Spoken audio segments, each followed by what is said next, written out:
कई बार इनविटेशन को रिजेक्ट करने के बाद आखिरकार इस बुक के ऑथर गौर गोपाल दास जी ने मिस्टर हैरी और उनकी पत्नी ललिता का इनविटेशन एक्सेप्ट कर लिया। दोपहर का खाना खाने के बाद ऑथर ने कहा कि उनके लिए टैक्सी मंगवा दे ताकि वो मीटिंग में जा सके। इसी पर हैरी ने कहा कि मेरे होते हुए आप टैक्सी में कैसे जाएंगे। फिर हैरी ने अपनी लेक्सस कार निकाली। गोपाल दास हैरी के साथ उनकी कार में मुंबई की सड़कों पर जाने लगे। कुछ दूर जाने के बाद ही ट्रैफिक जाम लगना शुरू हो गया। वह दोनों ट्रैफिक जाम के बीच में फंस गए। ट्रैफिक जैम को देखकर हैरी बहुत ज़्यादा परेशान हो गए। हैरी ने स्टीयरिंग व्हील पर अपना सर पटक दिया। वह रोने लगा। तब गोपाल दास ने हैरी से पूछा, तुम्हें प्रॉब्लम क्या है, तुम रो क्यों रहे हो। तब हैरी ने गोपाल दास से कहा कि क्या कोई सोच सकता है कि एक लेक्सस कार का मालिक जिसके पास बहुत सारे पैसे हैं, बहुत ही अच्छी करियर है, समुद्र के किनारे बहुत बड़ा घर है, वह इंसान आज अपनी लाइफ से खुश नहीं है। तब गोपाल दास जी ने हैरी से कहा, मैं तुम्हारी मदद करना चाहता हूँ, मुझे बताओ तुम्हें प्रॉब्लम क्या है, तुम अपनी ज़िंदगी से खुश क्यों नहीं हो। तब हैरी ने बताना शुरू किया। वह इंजीनियरिंग नहीं करना चाहते थे। मम्मी पापा के प्रेशर के कारण आईआईटी के एंट्रेंस एग्जाम को क्लियर किया, फिर मुंबई आईआईटी में एडमिशन लिया। उन्होंने अपनी इंजीनियरिंग कंप्लीट की। इसके बाद एमबीए करने के लिए वह हार्वर्ड चला गया। वहाँ उन्हें ललिता मिली जो डॉक्टरी की पढ़ाई कर रही थी।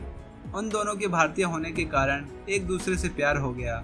कुछ साल बाद उन दोनों ने एक दूसरे से शादी कर ली। इसके बाद इंडिया आकर वह अपना जॉब करने लगे।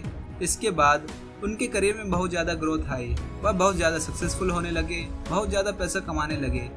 आखिरकार इन सब चीज़ों का क्या फ़ायदा जब वो अपनी लाइफ में खुश नहीं थे, क्योंकि काम का बहुत ज़्यादा प्रेशर होता है जिससे उनकी लाइफ बहुत ज़्यादा स्ट्रेसफुल हो गई। इसी कारण उनका रिलेशनशिप भी बहुत ज़्यादा ख़राब हो गया, क्योंकि वह दोनों एक दूसरे को टाइम नहीं दे पाते, जिस कारण उनके बीच अक्सर झगड़े होते रहते। अब ना उन्हें घर में अच्छा लगता, ना ही ऑफिस में। हैरी ने कहा उनका मन करता है कि वह सुसाइड कर लें। तब गोपाल दास ने कहा, देखो हैरी, ट्रैफिक जाम में कितने सारे लोग हैं, कितनी तरह तरह की गाड़ियां हैं, लेकिन हम सभी लोगों में 3 चीज़ें कॉमन हैं। पहला, हम सभी लोग फंसे हुए हैं। दूसरा, हम सभी को अपनी जर्नी को कंप्लीट करना है। तीसरा, हम सभी को अपने डेस्टिनेशन तक पहुंचना है। तो जरा तुम सोचो, अगर यह ट्रैफिक जाम हो ही ना तो हम फंसे नहीं रहेंगे, बल्कि बड़े आराम से अपनी जर्नी को कंप्लीट कर सकते हैं, फिर बिना किसी प्रॉब्लम के अपने डेस्टिनेशन तक पहुंच सकते हैं। ठीक इसी तरह हमारे माइंड में भी एक ट्रैफिक जैम है जो हमें हैप्पी, हेल्दी और क्वालिटी लाइफ नहीं जीने देता। तो अगर हमें हैप्पी लाइफ जीनी है तो हमें अपने माइंड के ट्रैफिक जैम को हटाना पड़ेगा। लेकिन आज के समय में अधिकतर लोगों को पता ही नहीं कि उनके माइंड में ट्रैफिक जैम है। अगर उनको पता भी है तो उनको यह नहीं पता कि वह ट्रैफिक जैम को कैसे हटा सकते हैं। तब गोपाल दास ने हैरी को जिंदगी के 4 पहियों के बारे में बताना शुरू किया। उन्होंने हैरी से कहा, हर कार में 4 पहिए होते हैं। अगर कार का एक पहिया भी खराब हो जाए या उसमें हवा ना रहे तो हम अपने डेस्टिनेशन तक नहीं पहुंच सकते। ऐसे ही कार के 4 पहिए हमारी लाइफ के 4 प्रिंसिपल को रिप्रेजेंट करते हैं। पहला पहिया पर्सनल लाइफ को बताता है, जबकि दूसरा पहिया रिलेशनशिप लाइफ को, तीसरा पहिया हमारे वर्क लाइफ को, तो चौथा पहिया हमारी सोशल लाइफ को बताता है। इन्हीं 4 चीज़ों में हमारी लाइफ की पूरी जर्नी इंक्लूड होती है। अगर तुम्हें एक हैप्पी लाइफ जीना है तो तुम्हें इन 4 पहियों की केयर करनी होगी, इनकी हमेशा अच्छे से देखभाल करनी होगी। Personal life. गोपाल दास जी ने पर्सनल लाइफ के बारे में हैरी को ट्रैफिक जाम के बीच में बताना शुरू किया। ऑथर कहते हैं, दुनिया में जो भी सबसे ज़्यादा ज़रूरी चीज़ है वह हमारा खुद की लाइफ है। अगर हमारी खुद की लाइफ सही नहीं होगी तो बाकी चीज़ें क्या सही होगी। इसलिए हमें अपनी पर्सनल लाइफ को सबसे अच्छा बनाने की कोशिश करनी चाहिए। इसके लिए वह 5 चीज़ों को बताते हैं। सभी चीज़ों में पॉजिटिव चीज़ों को देखें। जब आप अपने आसपास के लोगों में, आसपास की चीज़ों में पॉजिटिव चीज़ें देखना शुरू करते हो तो आपको खुद अच्छा फील होने लगता है, आप खुश रहने लगते हो। जब आप लोगों की नेगेटिव चीज़ों को देखने लगते हो तो आपके आसपास की चीज़ें भी नेगेटिव हो जाती है। हर चीज़ आपको गलत ही नज़र आती है। जब आपको चीज़ें गलत नज़र आती है तो आप दुखी होने लगते हो। इसलिए आपको सभी चीज़ों में पॉजिटिव चीज़ें ढूंढनी चाहिए। लेकिन इसका मतलब यह नहीं कि आप नेगेटिव चीज़ों को इग्नोर कर दो, क्योंकि जहाँ पर भी अच्छी चीज़ें होती है वहीं पर बुरी चीज़ें भी होती है। लेकिन अगर आप बुरी चीज़ों को हमेशा इग्नोर करते रहोगे तो बाद में वह आपके लिए बहुत बड़ी प्रॉब्लम बन जाएगी। इसलिए आप अपने माइंडसेट को पॉजिटिव रखो, इससे आप खुश रहोगे। जो भी नेगेटिव चीज़ें हैं उनको आप अच्छे से हैंडल कर पाओगे, क्योंकि हमारा माइंड तभी अच्छे से काम कर सकता है जब हम खुश और पॉजिटिव होते हैं। इसलिए आप पॉजिटिव रहो। से थैंक यू। हम अपनी लाइफ में इसलिए दुखी होते हैं क्योंकि हमें लगता है कि हमारे पास यह नहीं है, हमारे पास वह नहीं है, मतलब हम लोग सेटिस्फाइड नहीं रहते, इसलिए हम लोग दुखी रहते हैं। लेकिन जरा आप एक सेकंड के लिए सोचो, आपके पास खाने को खाना है, पहनने को कपड़े हैं, रहने को घर है, आपके पास हाथ पैर भी है। वहीं दुनिया में ऐसे बहुत सारे लोगों के पास यह सब चीज़ें नहीं हैं। लाखों लोग डेली खाना नहीं खा पाते, वह मर जाते हैं बारिश में, ठंडक में, पता ही नहीं उनके बच्चे परिवार कैसे रहते हैं। उनके पास कपड़े नहीं होते, बहुत सारे लोगों के पास तो हाथ पैर तक नहीं होते। इसलिए हमारे पास आज जो भी चीज़ें हैं उसके लिए हमें भगवान को थैंक यू बोलना चाहिए। मुझे यह सब चीज़ें देने के लिए थैंक यू भगवान। तो आप अपने अंदर एक सेटिस्फेक्शन पैदा करते हो, आप खुश रहने लगते हो। Press stop button. दुनिया में लोग इतने बिजी हैं, उनके पास टाइम ही नहीं है। वह लोग पूरी लाइफ इधर उधर भागते रहते हैं। वह लोग भागने में इतना बिजी होते हैं जिससे उनकी लाइफ बहुत ज़्यादा स्ट्रेसफुल हो जाती है। वह लोग अपनी ज़िंदगी को एंजॉय नहीं कर पाते। इसलिए आप स्टॉप बटन को प्रेस करो। आप अपनी लाइफ के उन मोमेंट्स को जीना स्टार्ट करो जिनको आप इग्नोर करते हो, जिससे आपको एक्चुअल में खुशियाँ मिलती है। मतलब आप चिंता मत करो। मैं आपसे एक सवाल ही 3 बार पूछता हूँ, क्या आपकी लाइफ में कोई प्रॉब्लम है? क्या आपकी लाइफ में कोई प्रॉब्लम नहीं है? तो चिंता क्यों? मैं यह सवाल आपसे दोबारा पूछता हूँ, क्या आपकी लाइफ में कोई प्रॉब्लम है? हाँ, प्रॉब्लम है। क्या आपको उस प्रॉब्लम के लिए कुछ और कर सकते हो? नहीं कर सकते, तो चिंता क्यों? अब इसी सवाल को मैं आपसे तीसरी बार पूछता हूँ, क्या आपकी लाइफ में कोई प्रॉब्लम है? हाँ, प्रॉब्लम है। तो क्या आप उस प्रॉब्लम के लिए कुछ कर सकते हो? हाँ, कर सकते हो। तो उस काम को करो ना, चिंता क्यों करते हो?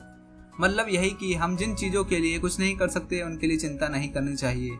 अगर हम उन चीज़ों के लिए कुछ कर सकते हैं तो हमें उस काम को करना चाहिए, चिंता नहीं करनी चाहिए। मेडिटेशन।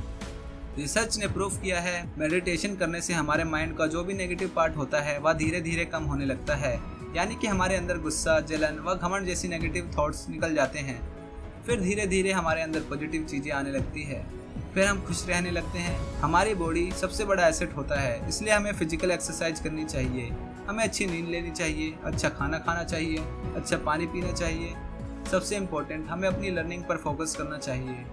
Relationship life. एक स्टडी में पाया गया कि जो हमारा सक्सेस होता है उसका 85% हमारे रिलेशनशिप पर डिपेंड करता है। आखिर हमारा दूसरों के साथ रिलेशनशिप कैसा है? अगर आपके आसपास के लोगों के साथ, घर वालों के साथ हमेशा झगड़ा होता है, आपका रिलेशनशिप उनके साथ अच्छा नहीं है, तो यह कैसे पॉसिबल है कि आप खुश रह पाओगे? इसलिए हमें एक हैप्पी लाइफ जीने के लिए दूसरों के साथ हमारा रिलेशनशिप का स्ट्रॉन्ग होना जरूरी है। तो उसके लिए गौर गोपाल दास 6 जरूरी बातें बताते हैं। सेंसिबिलिटी। हमें लोगों के साथ वैसा ही व्यवहार करना चाहिए जैसा हम खुद के साथ एक्सपेक्ट करते हैं कि लोग हमारे साथ करें। अगर हम चाहते हैं कि लोग हमारी रिस्पेक्ट करें तो हमें भी उनकी रिस्पेक्ट करनी चाहिए। सी गुड थिंग्स इन अदर। हम लोगों के अंदर की अच्छाइयाँ देखनी चाहिए।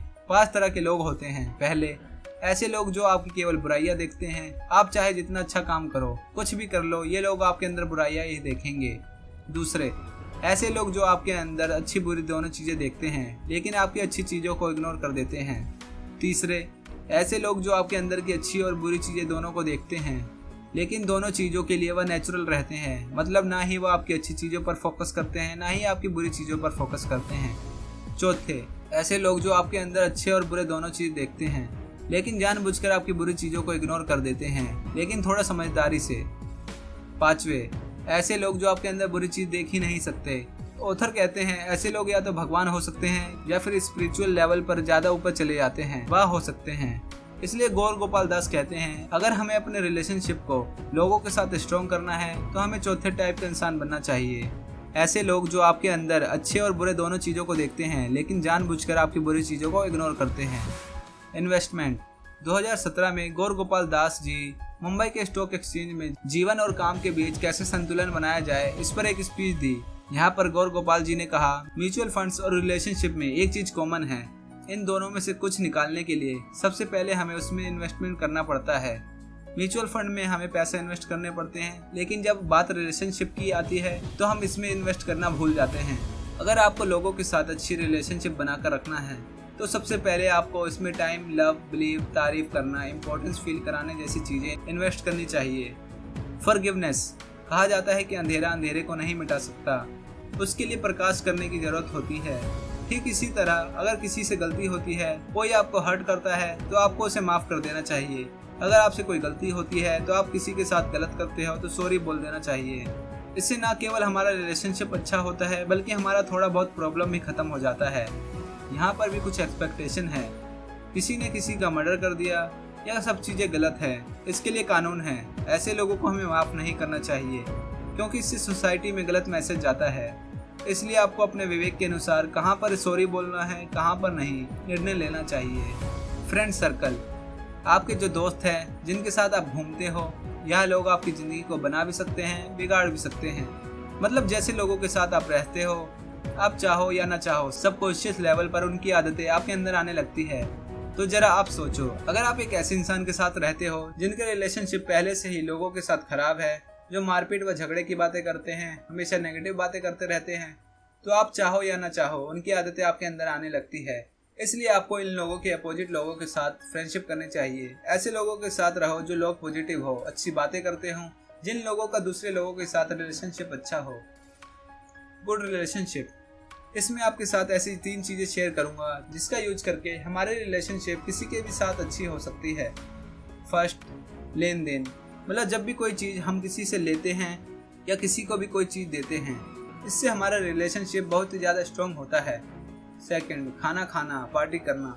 साथ में खाना खाना, पार्टी करना, इससे भी हमारी रिलेशनशिप बहुत ज़्यादा स्ट्रॉन्ग होती है। तीसरा, जीवन के सीक्रेट को शेयर करना। जब हम लोग नंबर 1 व नंबर 2 को फॉलो करते हैं तो हमारे बीच एक बिलीव पैदा होने लगता है। फिर हम दोनों एक दूसरे को अपने दिल की बातें बताने लगते हैं, अपने सीक्रेट शेयर करने लगते हैं। इससे हमारे बीच रिलेशन बहुत ज़्यादा स्ट्रॉन्ग हो जाता है। Work life, author Gopal Das Harry को वर्क लाइफ के बारे में 3 चीज़ें बताते हैं। पैशन, आज के समय में लोग सिर्फ पैसा कमाने के लिए जो काम मिल जाए वही काम स्टार्ट कर देते हैं, चाहे उस काम में उन्हें खुशी मिलती है या नहीं मिलती। सोचो, आप अगर एक ऐसा काम कर रहे हो जिसको करने में आपका मजा नहीं आता, तो क्या आप उस काम को कभी भी अच्छे से कर पाओगे? क्या आप उस काम को करके खुश रह पाओगे?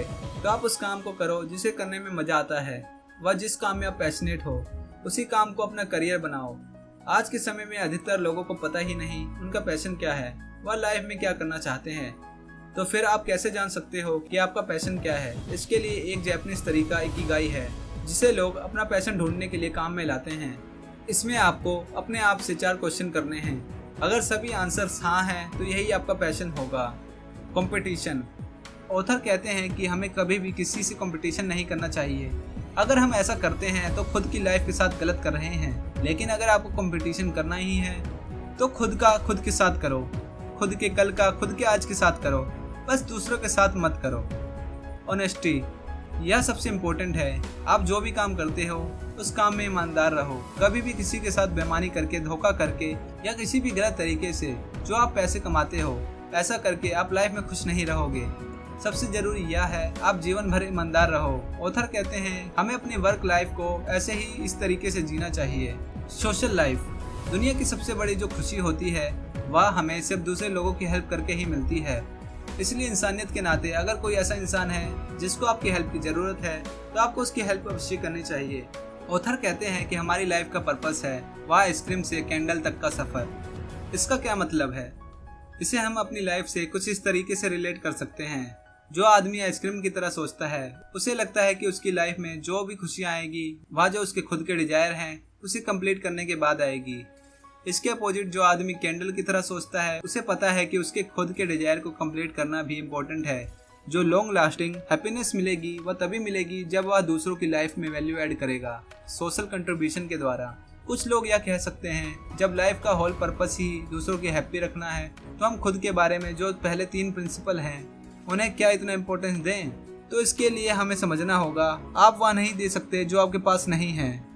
आपके पास जो नहीं है आप वह नहीं दे सकते। तो अगर आप अपनी खुद की लाइफ से हैप्पी नहीं हैं तो दूसरे को आप हैप्पीनेस नहीं दे सकते।